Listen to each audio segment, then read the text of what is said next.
So hey guys, চলে আসলাম নতুন একটি ব্লগ নিয়ে। অফিস থেকে বাৎসরিক পিকনিকে যাচ্ছি আমরা সবাই।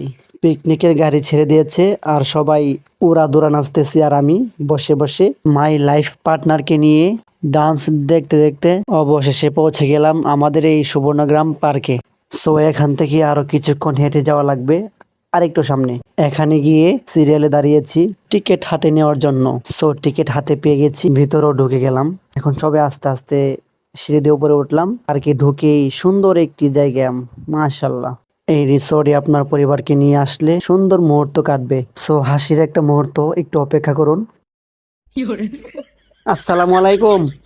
সো যাই হোক, গাড়িটা দেখে আমার প্রিয়সী চাচ্ছিল গাড়িতে করে পুরা রিসোর্টটা ঘুরবে, আমি আর মানা করিনি। সো গাড়িতে উঠে সুন্দর এই প্রকৃতির মাঝে ঘুরে ঘুরে গান গেয়ে হারিয়ে যাব দুজন কোনো এক অজানা শহরে। কবে তুমি নাম ধরে ডাকবে,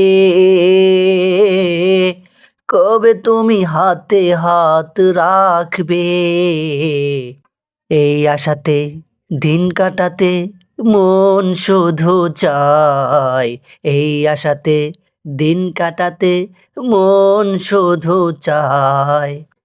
এই ভালোবাসা তোমাকে পেতে চায়, ওই দুটি চোখ যেন কিছু বলে যায়, ওই দুটি চোখ যেন কিছু বলে যায়। Good bye.